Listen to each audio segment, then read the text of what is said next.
So, Genshin Impact has come out and pretty much, taken the entire world by storm at this point because I feel like a lot of people who don't play mobile games have kind of gotten into Genshin, and the whole, gacha style gameplay is really, resonating with a lot of people who, don't play mobile games. But MiHoYo, which is the developers of the game, actually have another game called Honkai Impact 3rd, and just out of pure curiosity, I figured I would hop onto this and test it out and see what I thought, just because it was, it just kind of caught my eye, and I just wanted to see what their game before Genshin looked like, so let's dive in. So very quickly, I want to go over sort of like a pros and cons list that I've kind of put together for the game. Just to go ahead and get it out of the way, because if any of these things are like major deal breakers for you or anything that kind of, or just interest you in general, it may, give you a better chance to either just go ahead and avoid the game, or maybe, try it out for yourself, because I actually had a pretty decent time with it. So for pros, the graphics are actually pretty cool. I would say they're not quite on the same standard as Genshin Impact, but they're pretty close. And I mean, the game does look very good. It's a little bit more like stage based, so it's not really as open world and everything like that as Genshin Impact is. It's more of like, hey, go into this stage. You have these 3 sort of objectives to do while you're in the stages, and you can go in and kind of hack and slash your way with different characters to defeat enemies and beat a boss at the end to actually win the stage. But the graphics itself, it looks good while you do it. The ultimate moves and stuff like that are very crisp. They look good. The skills and stuff like that look really cool, and each character has their own sort of design and interesting sort of look to them, I think. So yeah, graphics are definitely a plus. There is also a PC port for the game, which I find amazing. I love when mobile games have a PC port, and that's, just a personal thing. I really like PC ports for it. I know most of the time, this game's PC port kind of, for example, is not the best PC port, especially when it comes to the keyboard controls, which is definitely a con. But I'm just glad that you can actually download it on your PC and play it, because games like this don't really they don't really feel like they fit on a phone for me personally. I just don't like using a touch screen to move around a a digital analog stick. It just doesn't really feel good to me. So I'm glad that I can play this game on the computer where I can have actual physical buttons, which brings me to the next point, is that it has controller support. Obviously I said that the keyboard controls were really bad, which is a con, but yeah, the controller support for the game is actually halfway decent. For some reason, I use an Xbox controller, and it kind of swaps the B and A buttons.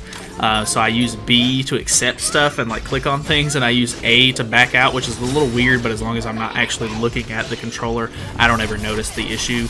So I don't know, I'm just really glad that I can play it with a controller, because games like this where you're swinging a sword around, or just doing little combos or tapping attacks or whatever, it's very easy controller style gameplay for me, and I really enjoy playing it on a controller. So my experience with the controller has been really good, so I just I think that's a plus. Next up is waifus. The game does have some very cool characters, and pretty much I don't know if I've actually seen a male character that you can get in the game. I'm pretty sure all of them are female. I may be mistaken on that, because I've not looked through every single character in the game. Some characters do have different kinds of variants, so they have different there's different kinds of types of characters. So there's mech and bio and different kinds, kind of different elements for different characters almost. There are certain variants of the same character where they have a different outfit on, and their main sort of I guess element is different. So there is that kind of thing. It can be a little repetitive with some of the characters. There may be 4 or 5 variants of one character, which is a little weird. But at the same time, there are a decent variety of different characters in general, so I feel like it actually kind of gives you a little bit more variety, which is kind of nice too, because if you have, different kinds of characters that you want to use, because they all have the same kind of gameplay style, because they use the same weapons and stuff like that, because they're, the same character, you can swap those out for a different, kind of character, a different element of that character if you really like them enough. So that's kind of cool. The next thing is the hack and slash sort of gameplay, which I actually think is kind of fun. Genshin, I do love open world games where I can run around and explore and everything like that, but sometimes it's really nice to just, this game has more of that mobile game sort of pick it up, you can do a mission or two and then set it down kind of gameplay style, where like, you know, it has stages that you can just go in, and then the characters are super, you know, just fast, and the skills do tons of damage and stuff like that if you're building your characters up and stuff. So it's really quick, like fast style gameplay, whereas Genshin is a little bit more laid back and you can explore and, you know, do your thing. So I like the kind of like play style that this one kind of gives you. It's just a little bit more faster paced, and I enjoy that. And then the last thing on the pros list for me was that there's a pretty decent amount of content. Like, the game has 3 or 4 different game modes. You can do co-op. You can do there's an open world sort of game mode where you can run around in this like gigantic area and move back and forth to different like locations in that area, and, you know, talk to different NPCs while you're doing quests. And all the different game modes have their own sort of like quest system where you can unlock different like kinds of characters and different rewards and stuff like that for playing them. So they all just kind of have like a decent amount of content in them, which is nice because overall it makes the game feel a little bit fuller. So yeah. Moving on to the cons list, though, the biggest one for me was keyboard controls. My controller, I did not start playing with the controller at first. I tried to use the keyboard controls just to see how they were, and for some reason it doesn't use the mouse at all. I guess you really could if you wanted to by clicking on the skills on the screen, but it just really wasn't my kind of thing. And if you want to play with just the keyboard, you have to use WASD, and then you have to use like JK and I, which is like a dual, you know, both hands on the keyboard sort of play style, which I did not like. It's just personal opinion. I didn't really enjoy that. So keyboard controls was definitely a negative on my end. Another thing is the volume is kind of weird on the PC, where I guess if you're playing it on the phone, you can kind of adjust your phone's volume at the same time as well as the in-game settings. But even on the lowest in-game settings, whenever I would encounter like a cutscene or anything like that, the volume was insanely loud, and you had to like go into your, you know, volume mixer on your computer and turn that down just to get the the actual cutscene volume to go down. But then if you turn that too low, the actual gameplay, even at the lowest setting, is going to be too low. So it's really hard to find a decent balance for that. And then the last one is, obviously, games like this can get a little repetitive at times. So if you're just, you know, I played it for like 2 or 3 days in a row, and at the end of like the 3rd or 4th day, I was kind of like, all right, well, it's getting a little repetitive. Like, it's kind of just, you know, running in. But obviously, if you're okay with that, you can just kind of swap your characters around, build new team comps, do this and that. Obviously, a lot of different mobile games have that sort of, you know, same play style. So as long as you're, you know, pretty accustomed to mobile games and can figure out a way to make it more interesting, or just make a new build for a character, or this and that to keep it fresh for you, then it shouldn't be too much of an issue.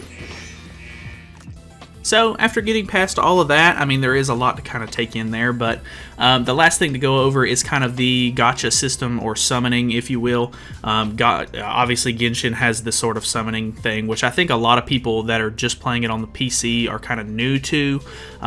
Most mobile games have that sort of, you know, gameplay in them, where you're kind of, that's their way of like adding microtransactions sort of to the game, is you trying to summon for new characters and stuff like that, and, you know, testing your luck and rolling. This game is obviously no exception.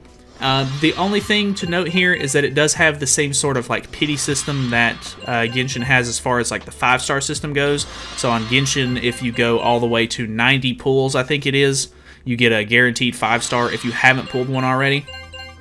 And I'm pretty sure this game does the exact same thing, where if you summon on a banner so many times, it will go ahead and give you the featured unit for the banner. But the other thing that's kind of nice is that you can not only pull new characters off of banners, like I've pulled up just a straight up new character off of the banner, but also the characters sort of have these little puzzle pieces that you can pull.